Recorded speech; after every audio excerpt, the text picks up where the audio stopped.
Oi, gente! Sejam bem-vindos ao segundo episódio do podcast S de Cinema, o podcast oficial do curso de Cinema e Audiovisual da UFPEL. Eu me chamo Jaine. E eu me chamo Felipe e estamos aqui com o professor Michael Kerr. Olá, Jaine. Olá, Felipe. Obrigado pelo convite, estar aqui conversar com vocês. Capaz, é uma honra.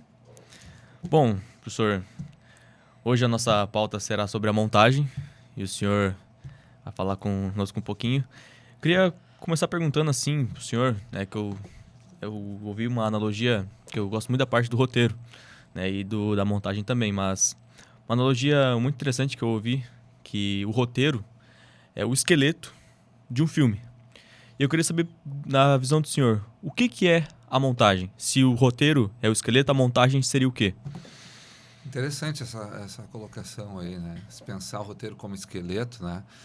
A montagem, se nós formos pensar, né, é o que faz o filme ter o sentido, né? Então, ela que acaba juntando tudo, o que se pré-produz, o que se organiza, é a partir da montagem que a gente vê isso acontecer, né? Ela dá a cara do filme, a partir de vários elementos. Talvez eu vá dizer que a montagem, se um é o esqueleto, talvez a montagem seja a parte que aparece mesmo, né? Porque o esqueleto é o que está escondido, né? E a montagem é aquilo que nos dá a ver como o filme quer comunicar as coisas para as pessoas. Porque filme é arte, mas filme também comunica, né? De alguma forma. A gente, quando está fazendo um filme, a gente sempre está querendo passar alguma coisa para alguém. Eu digo que quando a gente faz um filme, a gente faz ele com algum objetivo e para chegar em alguma pessoa. Porque um filme que não é visto, que sentido faz, né? Então, a montagem tem isso, assim. Acho que a montagem tem esse poder de juntar tudo. Se fosse juntar o esqueleto, se fosse juntar os órgãos, né? Todos, a montagem junta tudo e oferta, né? Para o espectador, para a espectadora, tudo isso, e a pessoa junta e entende o que o filme quer passar, mais ou menos por aí. Perfeito.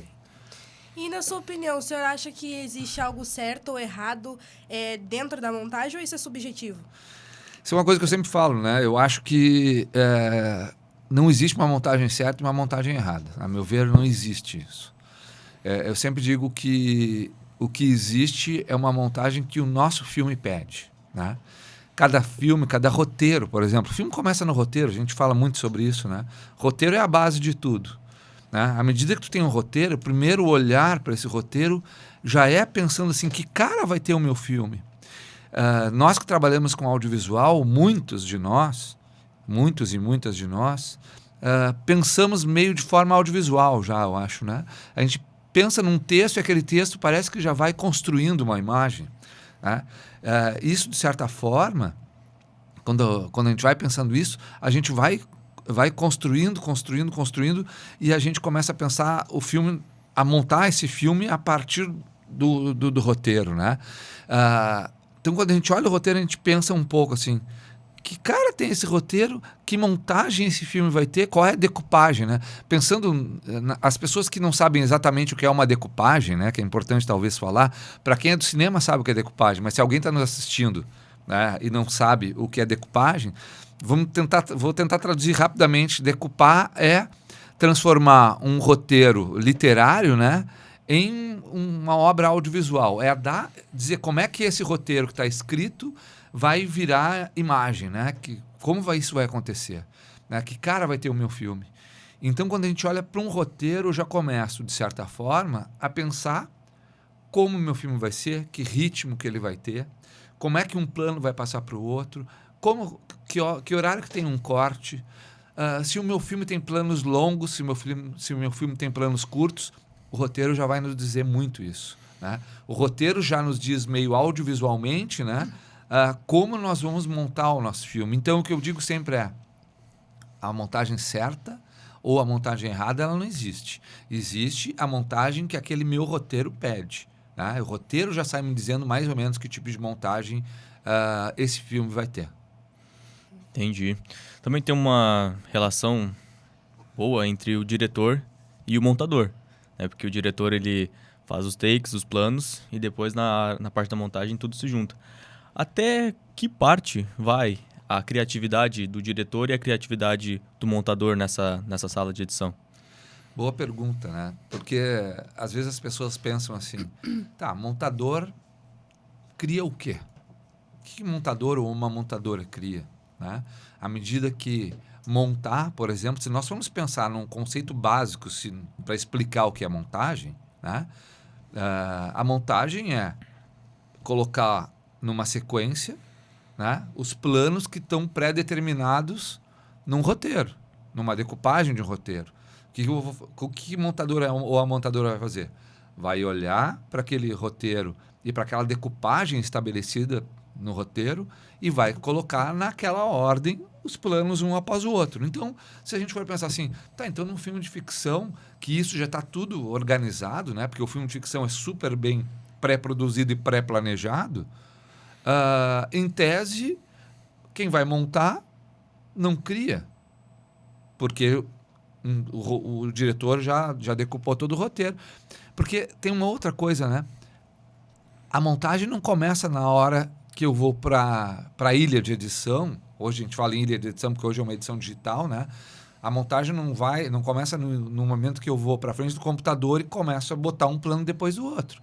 É o que a gente fala muito, a montagem começa lá atrás, quando a gente vai decupar o nosso filme. E ali, nessa decupagem, às vezes é muito difícil o montador, em filme de ficção, é muito difícil o montador participar de uma decupagem. Por quê? Porque a decupagem dá a cara do filme. Aquilo que a gente estava falando. O diretor, a diretora, eles têm o seu estilo. O seu estilo, ele vai ser impresso, assim, quer dizer, ele vai ser colocado da forma como ele está pensando as imagens. Então, se o diretor ou a diretora pensa as imagens, é ele ou ela que vão decupar esse roteiro, porque vai dar a cara, vai dar o time, né? Tudo vai acontecer ali. Então, muitas vezes, o montador não participa no filme de ficção dessa fase. Mas nada impede de que ele, quando for montar, ele dá alguma opinião e, quem sabe, mudar alguma coisa. Porque eu acho que tem dois filmes acontecendo sempre, tá? Existe um filme que acontece no set de produção, né? Com tudo acontecendo aqui e agora, com as câmeras colocadas, né? Dentro de um espaço tridimensional, né? Por mais que a gente tenha uma tela para enxergar, né? Por mais que a gente tenha uma tela para enxergar ali na hora que eu estou filmando, é muito diferente a gente ver as imagens numa tela quando a gente está onde?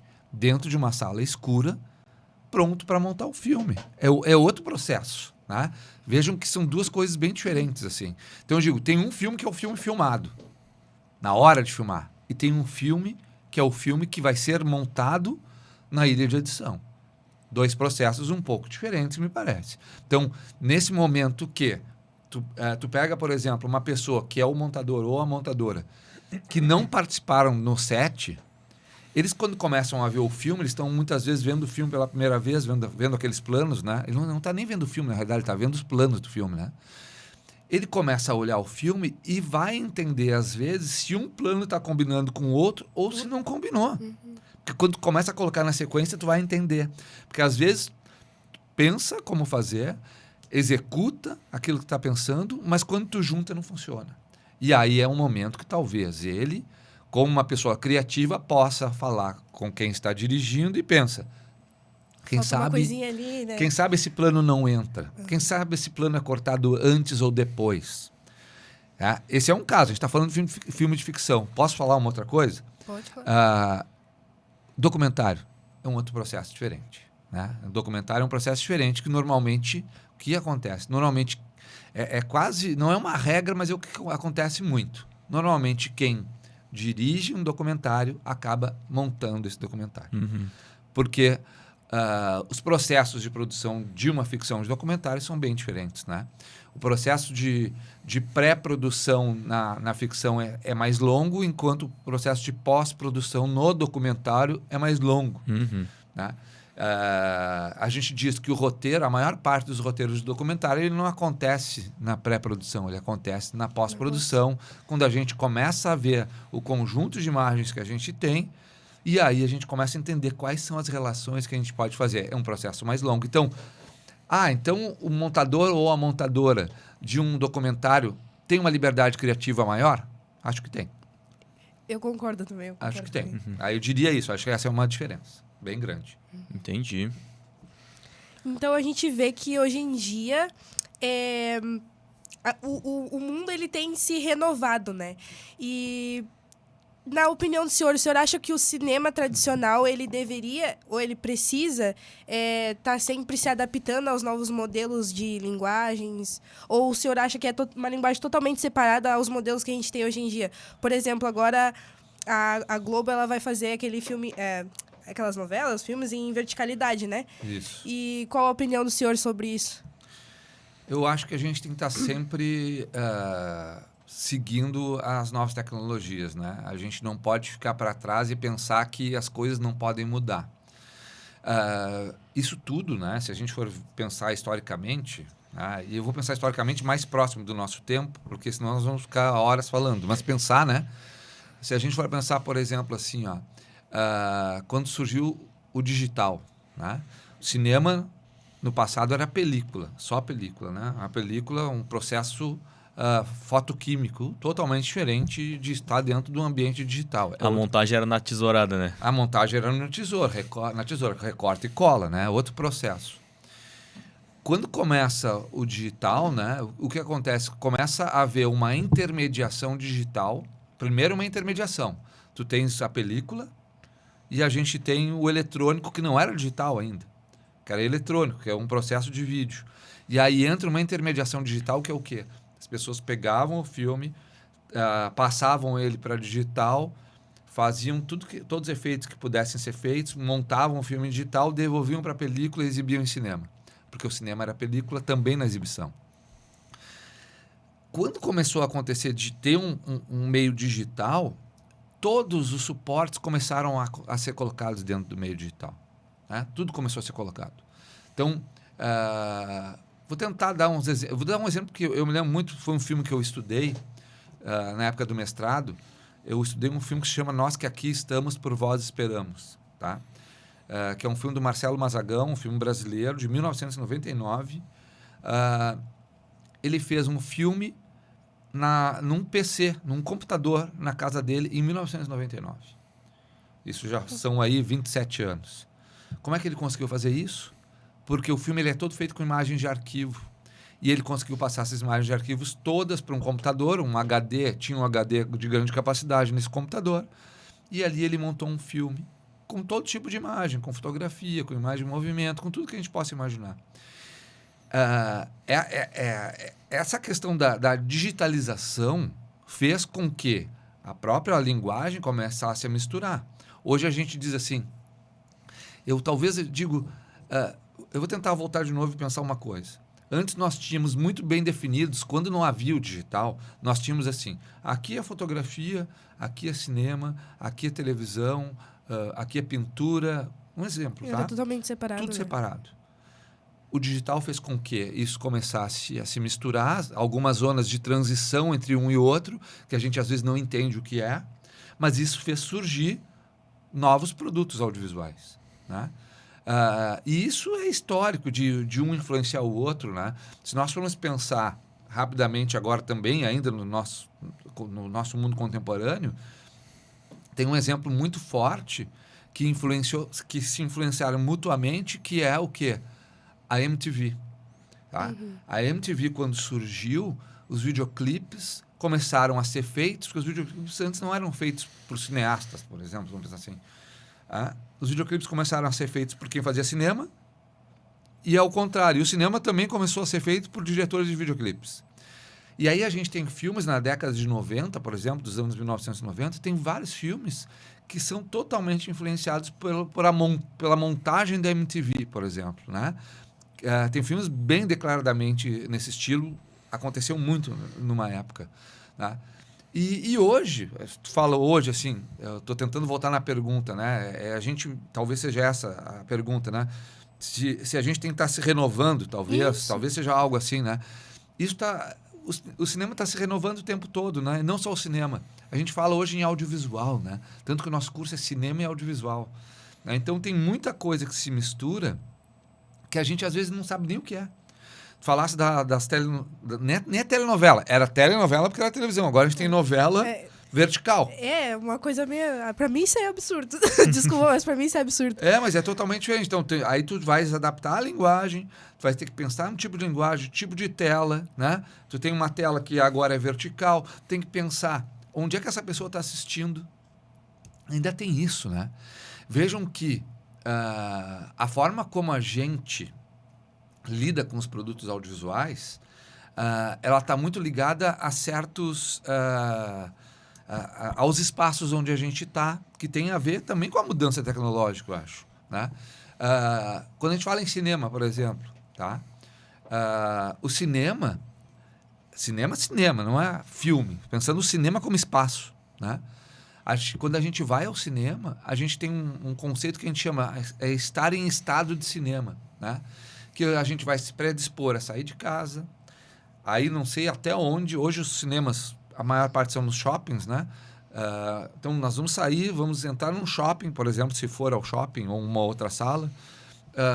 Nós vamos comprar um ingresso, entrar numa fila, sentar numa sala escura, que é o melhor lugar para ver um filme, né? Com um som, com uma tela grande, né?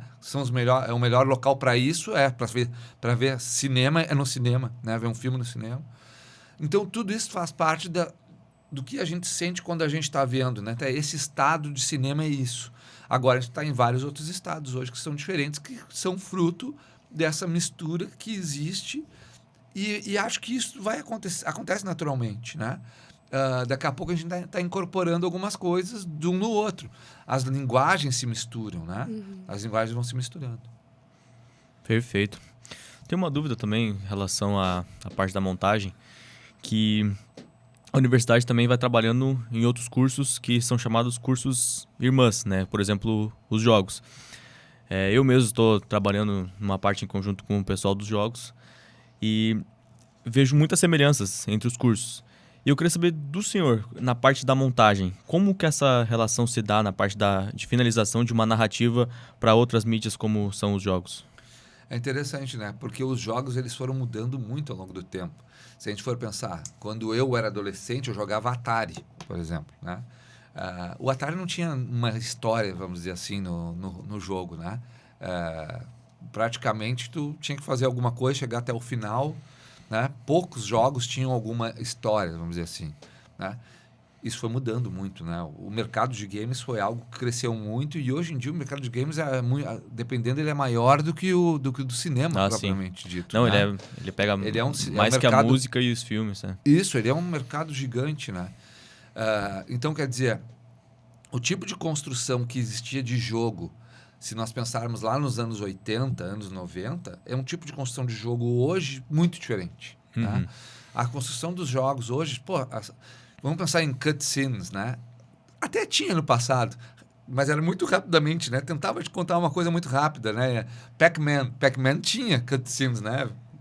Tu acabava uma fase, entravam 2 bonequinhos lá e era uma cutscene, né? Mas hoje os jogos, praticamente todos os jogos têm, e muitas vezes essas cutscenes são muito grandes, né?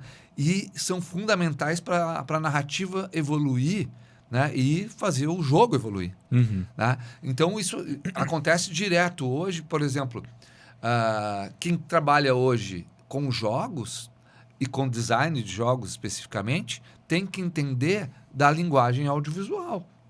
Com né? certeza. Porque ele não vai só criar estratégia de jogo. Né?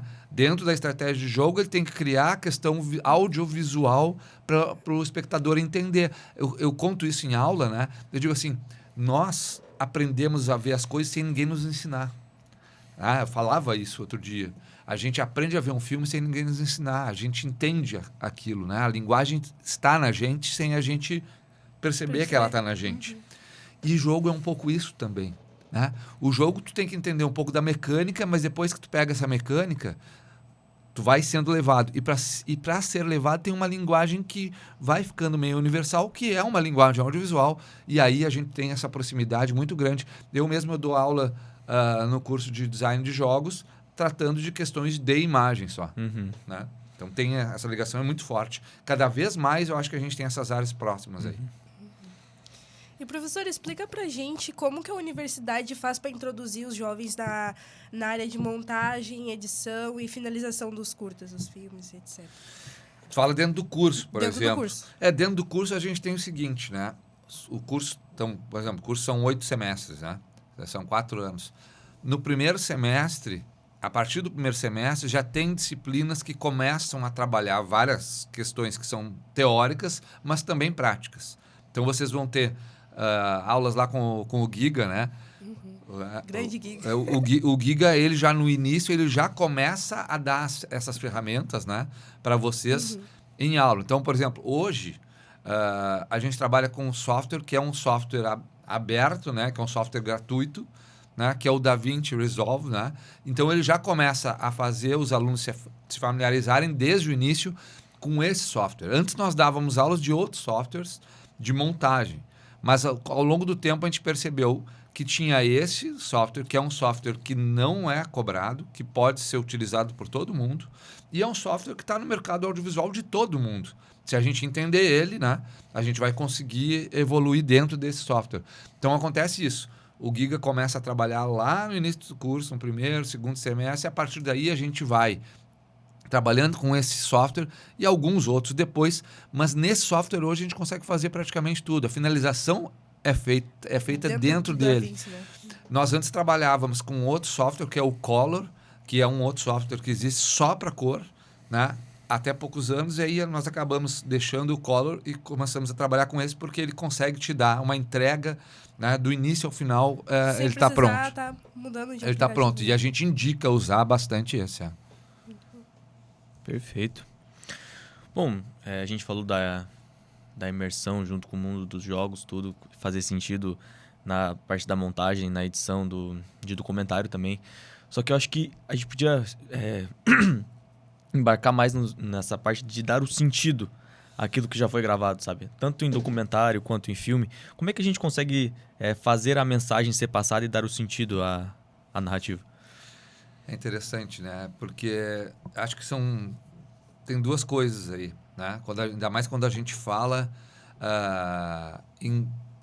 aqui eu estou dividindo diretamente ficção e documentário, tem outras formas, né? Mas acho que ficção e documentário que talvez fique mais fácil para a gente compreender, né? A ficção, quando a gente está fazendo roteiro, de certa forma, algumas coisas já estão meio dadas na ideia, né? Então, vocês vão lá, fazem um roteiro de ficção, filmam conforme foi feito a decupagem do roteiro, né? E à medida que a gente começa a juntar esses planos, a gente começa a entender o que eu consigo passar a partir dali. É claro que eu também digo uma outra coisa, né? Montar não é simplesmente sentar na frente do computador e juntar os planos, né? Montar está muito atrás, né? Montar está nessa concepção de como eu transformo esse texto em linguagem audiovisual. Aí que o sentido começa a ser ofertado, né? A maior parte dos filmes, eu digo que, para a gente compreender, a maior parte dos filmes trabalha com uma lógica mais linear, né? Quer dizer, com continuidade, seja continuidade de ação, por exemplo, né? Seja continuidade da própria história, né? Isso, o cinema clássico trabalha muito com isso, né? A ideia do clássico é isso, né? Uma decupagem clássica é trabalhar com lógica linear, né? Trabalhar com continuidade. Isso faz o quê? Faz com que as pessoas compreendam de forma mais objetiva aquilo que está sendo passado. Aí a questão do sentido, ela não está muito escondida, ela está dada. Ela está dada na imagem, né? Vamos pegar um filme mais clássico, acontece isso. Hoje, muitos filmes, a maior parte dos filmes que a gente vê, isso vai acontecer. Ainda mais filmes de ação, né? Filmes que a gente tem que compreender facilmente o que está acontecendo, né? Não é um filme para a gente ficar pensando, tal, o que esse plano quis me dizer. É um plano mais contemplativo. Isso depende muito de escola cinematográfica, isso depende muito do estilo de filme que a gente quer fazer. Tá? Agora, se a gente pegar, por exemplo, alguns filmes que quebram essas lógicas, né? Que quebram o lógico e quebram o cronológico, por exemplo, ele é um filme que vai fazer a gente, como espectador e espectadora, pensar um pouco sobre o que a gente está vendo. Né? Isso vai... Né? Se a gente pega cinema clássico, não fazia isso. Cinema moderno começa a fazer. Cinema moderno começa a quebrar a lógica e jogar tudo pro ar.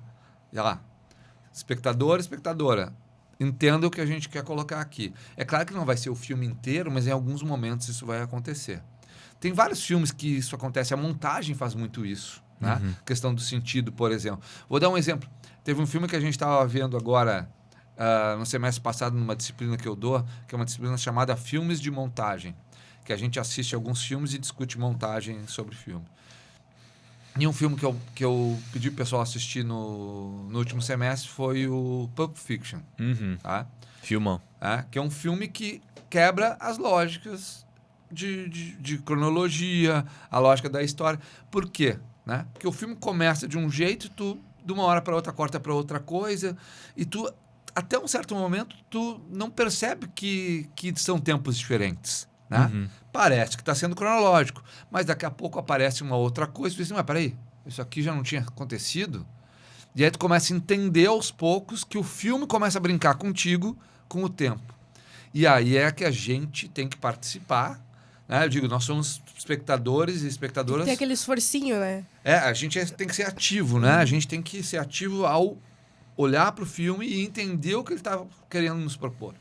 Aí começa a ideia de sentido. Essa é uma ideia. Outra ideia de trabalhar com sentido em termos de montagem é quando, isso é outra coisa que eu falo muito em aula, que acho que é a grande coisa da montagem, é quando eu vejo a imagem A, vejo a imagem B e entendo C. Eu entendo uma coisa que não está nem na imagem A e nem na imagem B, que é pela relação das duas que eu consigo entender alguma coisa. Quem fazia muito isso é o Eisenstein lá na década de 1920, né? Quando ele fazia os seus filmes russos lá, ele foi um exemplo disso, né? E que a gente trabalha com isso até hoje. Tem muita coisa que a gente faz hoje em termos de montagem, em termos de audiovisual, que não é de agora, é do tempo, né? Porque a gente sempre fala isso, né? O que faz, por exemplo, eu assistir um filme mais de uma vez e o filme ser diferente? Não é? Não acontece isso? Eu vi o filme tal, e eu vi de novo, e parece que o filme está diferente quando eu vi de novo. Mas o filme não é diferente, o filme é o mesmo. Está lá montado, ninguém mexeu nele. Mas por que ele está diferente? Não é ele que está diferente, somos nós que estamos diferentes. Né? A cada dia a gente muda, a cada momento a gente muda. A gente está, eu digo, tudo se faz muito para o repertório nosso. E o repertório que eu tinha quando eu vi o filme ontem, ele é diferente do repertório que eu tenho quando eu vejo o filme hoje, até porque eu já vi esse filme. E eu mudei, e a gente muda, né? A gente está sempre mudando, né? A gente muda sem cessar o tempo todo. E essa mudança faz com que a gente também compreenda o filme de forma diferente. Com certeza. Né? Essas relações, elas vão mudando para a gente à medida que a gente vai evoluindo. E montagem é um pouco isso também. E falando agora sobre algo que está dominando o mundo, né? Que é a inteligência artificial. E hoje em dia, muitas das inteligências artificiais, muitos programas, né, de inteligência artificiais já estão fazendo as montagens automaticamente, né? E na opinião do senhor, o que você acha sobre isso? Se vai provavelmente mudar o mercado audiovisual ou se vai ser algo bom? Claro que a inteligência artificial ajuda muito, mas o senhor acha que é uma ameaça ou uma ferramenta audiovisual? Interessante. Eu acho que a inteligência artificial ela não pode ser ameaça, realmente. Ela tem que ser... Ela tem que te ajudar a fazer alguma coisa. Porque, a meu ver, o que a inteligência artificial pode fazer em montagem, eu acho? Ela pode começar, pelo algoritmo, de separar algumas coisas. Talvez te agilizar alguns processos. Né? Talvez ela te agilize processos. Porque ela vai te separar coisas, dizer, ó, isso aqui é bom, mas bom para ela, né? Olha que coisa louca, né? Ela vai te separar coisas, ela vai te organizar algumas coisas. Mas, a meu ver, tem uma coisa que ela não vai substituir, que é o nosso olhar, que é o olhar da pessoa, né? O olhar que a pessoa tem sobre as imagens é muito peculiar. Eu vou dizer o seguinte, se eu der o mesmo conjunto de imagens para vocês dois e o mesmo para mim, e eu vou dizer assim, ó, nós temos que, com esse conjunto de imagens, montar 1 minuto. Né? Tenho 10 minutos para nós aqui. Eu tenho um conjunto de 10 minutos e nós temos que transformar isso num minuto. Nós 3 não vamos fazer igual. Com certeza. Interessante. Nós não vamos fazer igual. A gente já fez vários testes desses. Cada um faz diferente. Porque aí eu vou voltar na coisa anterior. Por quê? Porque qualquer ação que a gente faz é uma ação que tem muito a ver com a nossa lembrança e com a nossa memória. Uhum. Com aquilo que a gente precisa para agir no presente. Tudo que a gente faz no presente é a partir do nosso passado. Cada um de nós tem um passado na nossa lembrança diferente. Nunca vai ser igual. Porque as nossas experiências são diferentes. Isso faz com que a gente olhe para as imagens de maneira diferente. E isso faz com que a gente monte diferente. E outra coisa que eu sempre falo, foi uma das primeiras perguntas que vocês me fizeram, se tem aquela montagem certa ou errada. Eu disse que não tem montagem certa ou errada. Tem a montagem que o filme ou o produto audiovisual te pede, né? Que tem uma relação com uma outra coisa. A montagem que o filme te pede tem uma relação que está no que a gente sente. Uhum. No que a gente olha e no que a gente sente. E a questão de sentir é uma coisa humana, não tem como ser da máquina. A meu ver, não tem. Mas a gente não pode jogar a inteligência artificial para fora. Né? A gente tem que aproveitar ela de alguma maneira para talvez nos agilizar alguns processos, mas não para decidir. Porque eu acho que a decisão, se eu corto mais para cá ou mais para lá, o filme é uma decisão muito nossa, muito peculiar. Porque eu acho que quando a gente corta, a gente está colocando algum tipo de sentimento que é muito nosso. Uhum. Acho que é muito nosso. E eu estou começando a pensar numa pesquisa que vai trabalhar em cima disso. Que interessante. Perfeito. Pô, e legal. tem data para lançar essa A gente tem pesquisa? um grupo de pesquisa hoje lá no curso que é de imagem, montagem e memória, né? Que a gente trabalha algumas questões e agora o próximo passo é começar com isso também, talvez ao longo desse ano de 2026. Que Pô, muito interessante. incrível. Muito legal. Também tem uma questão que muitas pessoas confundem a montagem e a edição com os efeitos especiais de um filme. Por exemplo, a pessoa viu Vingadores e fala, nossa, a edição desse filme tá maravilhosa só porque tem os efeitos de explosão, essas coisas. Quero saber também, como é que, se o montador ou o editor, ele pode mexer nessa questão de efeito especial e o que diferencia um bom editor e montador de um ruim? Eu digo assim, ó, essa questão dos efeitos especiais também, as pessoas acham, quem monta faz efeito especial. Até pode fazer, mas é difícil, né? Porque são dois trabalhos bem diferentes, né? Porque os dois estão na pós-produção, né? Mas o efeito especial, eu diria que é um trabalho mais de finalização quase, né? Do que a montagem. Porque a montagem eu posso simplesmente montar sem finalizar a imagem, né? Eu posso montar a imagem sem ela estar corrigida a cor. Porque, na realidade, né, eu estou trabalhando em cima de tempo, de duração, de uma outra coisa. Né? E a questão dos efeitos especiais é uma coisa muito específica. Uhum. Né? Então, eu acho que... Mas alguém que trabalha com montagem pode se especializar em efeito especial também. Mas são dois ofícios diferentes. E o que tu diz? O que te pode diferenciar um bom montador de um mau montador, né? Eu acho que está muito isso. Eu acho que a pessoa que faz uma boa montagem não é uma pessoa que trabalha simplesmente com mecânica, eu acho, né? A pessoa que faz uma boa montagem, ela não sabe simplesmente dominar o software, né? Dominar o software, qualquer pessoa pode dominar software, né? Porque, eu digo assim, hoje tem tanto vídeo na internet que te ensina como mexer em software, né? É muito fácil. Eu pego uma aula ali de como mexer no software, vou lá, aperto o botão, puxo o mouse para lá, aperto no teclado, tá bom, consegui fazer aquilo que o software te oferece. Mas o que o software não oferece é essa relação que a gente estava falando entre olhar a imagem e ser olhado pela imagem. Tá? Porque eu acho que a decisão de um bom montador ou de uma boa montadora está nessa relação entre olhar e ser olhado. Porque a imagem também nos olha. Isso não sou eu que digo. Isso é um autor, que é o Didi Huberman, que a gente trabalha muito em montagem, isso, né? Que ele vai falar isso. Assim como a gente olha para a imagem também nos olha. Por que eu escolho cortar a imagem aqui e não aqui um pouquinho depois ou um pouquinho antes? Por que eu escolho usar este plano ou tirar este plano e não incluir esse plano e dizer para o diretor ou para a diretora, quem sabe esse plano não entra.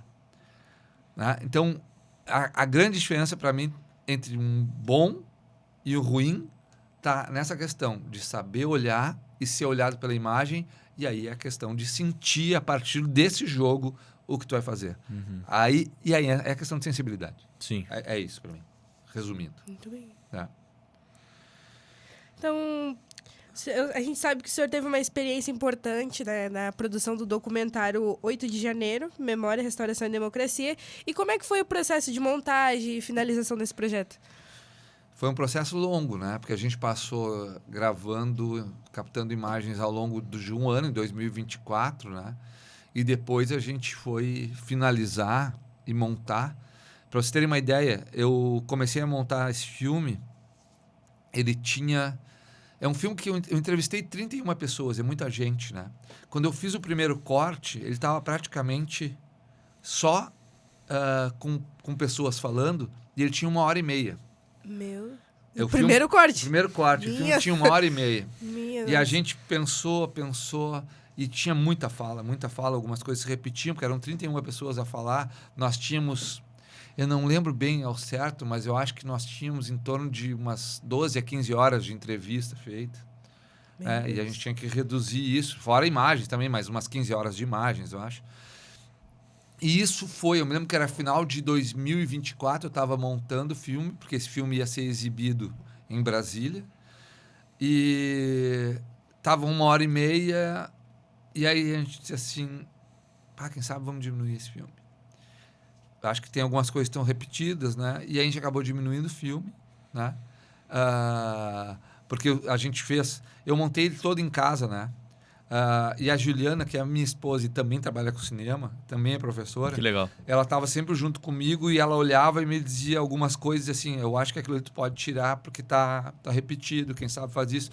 E aí foi uma troca muito boa que a gente fez e eu acabei remontando o filme e o filme passou de 1h30, ele passou para 51 minutos. A gente conseguiu reduzir significativamente. Praticamente o impossível, né? E aí o filme virou um filme com 51 minutos, né?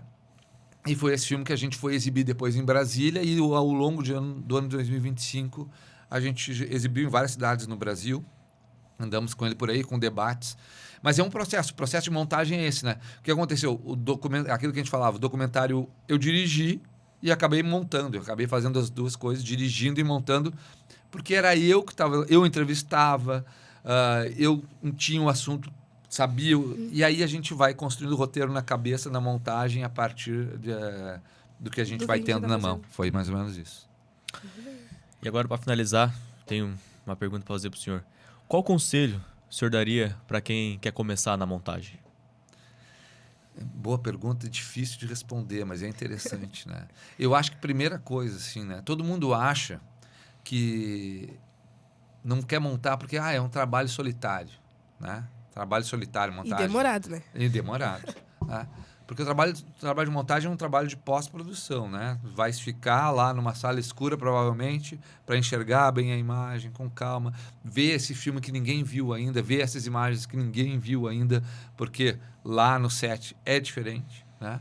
Mas eu acho que, assim, o conselho que eu daria seja assim, tenha paciência, faça tudo com muito tempo, né? Não tenha pressa para montar. Né? Se num dia tu está montando e acha que não está dando certo, vai fazer outra coisa, descansa um pouco, volta no outro dia, olha de novo as toma imagens. água. O trabalho de montagem é um trabalho que demanda tempo, que demanda esse entendimento das imagens. Tu entender o que as imagens querem de ti e o que tu quer das imagens, essa relação que eu falava. Né? Então, o conselho é esse: não tenha pressa para montar e dê tempo para as imagens te dizerem alguma coisa. Porque é nessa relação que a gente consegue encontrar o filme. É mais ou menos por aí. Muito bem. Muito bem. Então tá. Professor, muito obrigada pela participação do senhor aqui. Adoramos esse papo. Espero que tenha inspirado várias pessoas também a seguir nessa área da montagem, que é uma área demorada, mas é essencial, né? E foi um prazer ter o senhor aqui. Tá? Obrigado pelo convite. Sempre à disposição quando precisarem. Agradecer. Muito bem, agradecer o senhor por ter vindo hoje. Agradecer quem nos acompanhou até agora. Siga atento aos próximos episódios, que com certeza verão muitas pautas interessantes por aí. Pessoal, nos sigam no Instagram, @sdecinema. E curtam esse vídeo, compartilhem, mandem pra geral. E nos vemos no próximo episódio. Tchau, tchau. Muito obrigado.